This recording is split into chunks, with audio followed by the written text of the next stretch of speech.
34% des professionnels de santé, 34% sont à l'origine d'une contamination. Enfin, c'est quand même un chiffre assez énorme, Lydia Guiraud. Et moi, je trouve ça scandaleux que les soignants ne veulent pas se faire vacciner. Ils sont au contact de personnes qui sont malades, qui sont vulnérables dans les hôpitaux, dans les EHPAD aussi, et parfois en libéral. Vous avez toutes les personnes âgées ne sont pas dans les EHPAD. Et donc, ils sont ceux qui peuvent transmettre la Covid à ces populations. Je trouve que c'est un manque de responsabilité de leur part.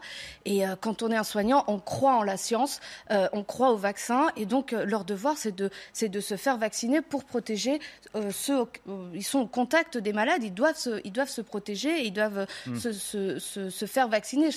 Moi, je trouve qu'il y a quelque chose qui est totalement incohérent dans cette défiance vis-à-vis du vaccin et de la science. Et ça relève de l'irresponsabilité. Il y a quelques mois, on les applaudissait à nos fenêtres à juste titre et ils demandaient plus de matériel, des masques, des combinaisons pour pouvoir être protégés. Aujourd'hui, on a quelque chose qui peut les protéger et protéger de la contamination des personnes qui sont malades, vulnérables, et ils le refusent.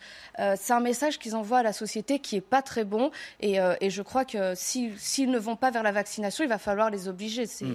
Noémie Ban est avec nous au téléphone. Je suis très heureux par Skype. Elle est infirmière, me dit-on, à l'hôpital d'Oloron-Sainte-Marie dans les Pyrénées-Atlantiques. Elle est présidente du collectif Inter-Urgence. Ma chère Noémie, bonjour. Et alors, je crois que vous faites partie de ceux qui ne sont pas tellement fans de l'idée d'obliger les soignants, c'est ça ?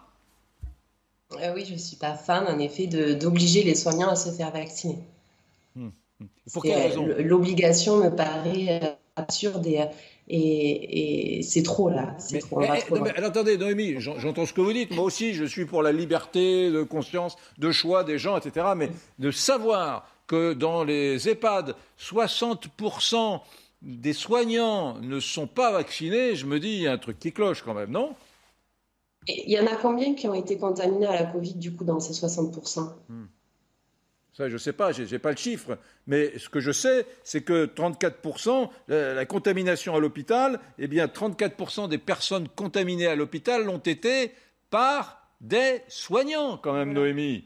Vous imaginez ? Et aujourd'hui, le Covid est devenu la maladie nosocomiale numéro 1 en France. C'est-à-dire que la pathologie que vous attrapez à l'hôpital en tête quand vous venez pour autre chose, la première des maladies que vous attrapez, qui n'est pas votre maladie d'origine, quand vous allez à l'hôpital, c'est le Covid. Ok. Et est-ce qu'on a assez de moyens, toujours des masques qui sont assez efficaces pour protéger les soignants et les patients ? C'est la question que je vous pose.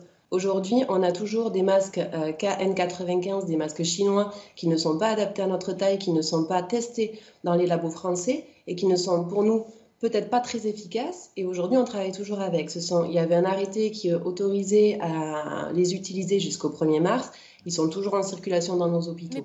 Alors j'entends bien. Pourquoi vous refusez le vaccin ? Je vais me faire vacciner. Après, la méfiance des soignants envers les vaccins, je pense qu'elle date aussi de quoi. C'est pas que les soignants, en fait, c'est la population en général. Et puis depuis un an, on a un manque de moyens, un manque de masques, un manque de protection individuelle, un manque de gants, un manque de blouses. Un manque de lits ça c'est hallucinant en fait, parce qu'on ne parle que du vaccin aujourd'hui. Il faut quand même savoir qu'il y a des fermetures. Non mais Noémie, j'entends ce que vous dites, mais ok, je vous parle vaccin, vous me répondez manque de moyens, c'est le discours syndical qu'on entend souvent. Exactement. Mais très bien, ok, vous manquez de moyens, on est d'accord. Mais franchement, c'est pas tout à fait le même sujet. Se faire vacciner, les doses sont là, elles sont dans l'hôpital. Pourquoi est-ce que les soignants refusent de se faire vacciner ? C'est totalement incohérent. Oui, alors déjà, là, ça m'agace quand même que depuis plusieurs semaines, on infantilise les soignants. C'est quand même hallucinant, on nous prend pour des imbéciles et pour des ignorants. Faut arrêter ça. Ce professeur qui parle, alors peut-être que oui, il y a 1, 2, 3, combien, c'est une minorité de soignants qui va vous dire on va m'implanter une puce. Enfin, quand même, faut pas mettre tous les soignants dans le même panier non plus. C'est quand même hallucinant. Aujourd'hui, l'AstraZeneca, on nous propose ce vaccin-là pour nous, les agents de moins de 50 ans. L'AstraZeneca, on le voit très bien. Moi, tous mes collègues sur le territoire, en étant président du collectif Inter-Urgence, je le vois bien. Tous ceux qui se sont fait vacciner ont des effets secondaires majeur, un gros syndrome grippal qui peut durer jusqu'à 72 heures. On nous demande aujourd'hui de se faire vacciner avec ce vaccin-là et de ne pas travailler les jours qui suivent. Les directions nous le déconseillent. Donc il faut qu'on se fasse vacciner sur un jour de repos et puis les jours de repos qui suivent où on a un gros syndrome grippal et on restera cloué au lit et puis après on reprend le travail. D'accord ? Voilà la réalité du terrain. Aujourd'hui, on n'est pas contre ce vaccin. Les soignants ont la liberté de choisir s'ils se font vacciner ou non. Je pense que les libertés des soignants comme de la population en général est assez affectée depuis un an pour qu'aujourd'hui on nous laisse le choix de savoir ce qu'on fait. Autre point, il faut savoir que les vaccins ne sont pas non plus en libre dose comme ça et qu'on est sur des listes d'attente pour se faire vacciner. D'accord ? Ouais. Moi, je suis sur une liste d'attente pour me faire vacciner. Lydia Guirous. Oui. Les soignants, c'est pas la population en général. Les soignants, ils sont au contact de malades et ils ont vraiment un devoir d'exemplarité et une responsabilité. Donc, quand il y a ce type de discours, la population va se dire si les soignants, ceux qui savent, ceux qui voient ce qu'est la réalité de la maladie, ne se vaccinent pas, pourquoi nous allons nous faire vacciner ? Je pense qu'il y a une partie des soignants qui est un peu pénétrée par les thèses complotistes et il y a un côté gilet jaune quelque part aussi dans ce refus.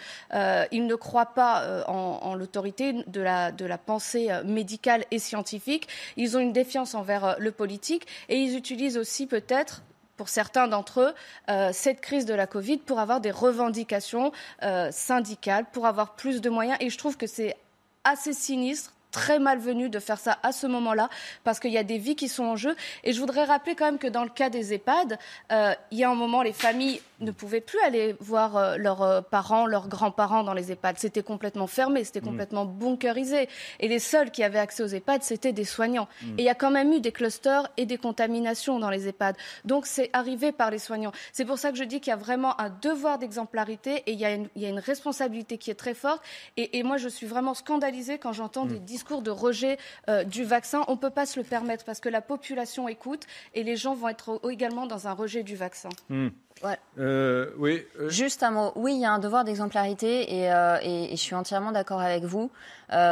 Mais ce devoir d'exemplarité, il doit s'accompagner en face d'un devoir d'écoute. Et vraiment, depuis 30 ans, l'hôpital public, c'est sinistre.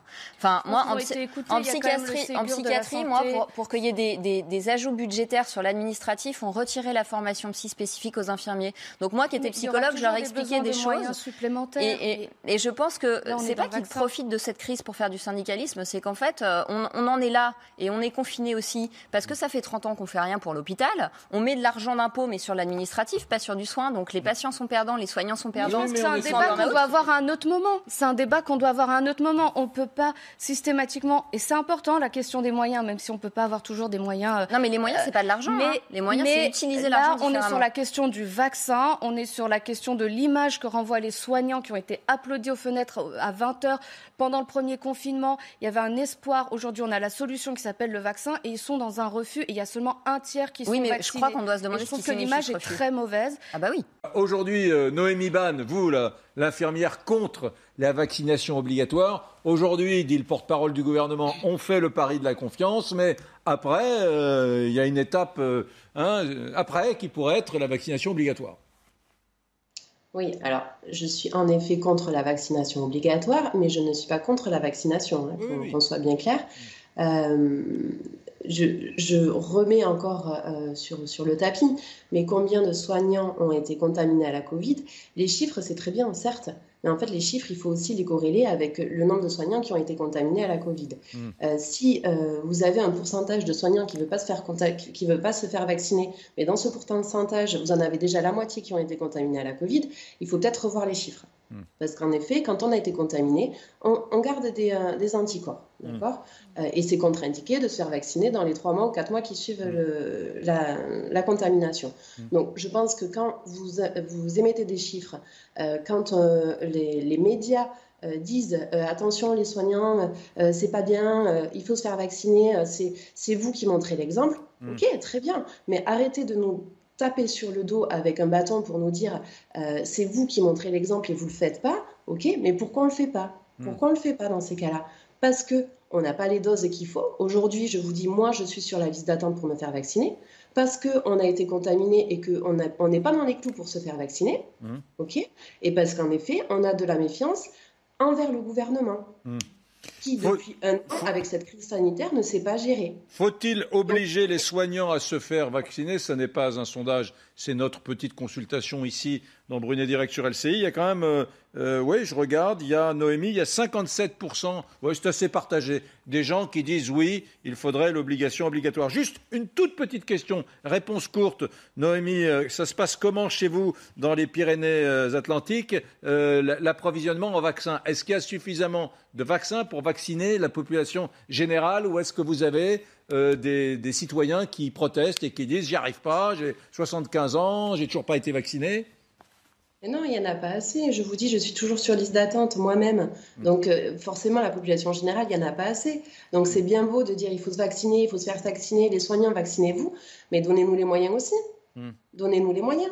Et arrêtez de taper sur les soignants qui ne se font pas vacciner.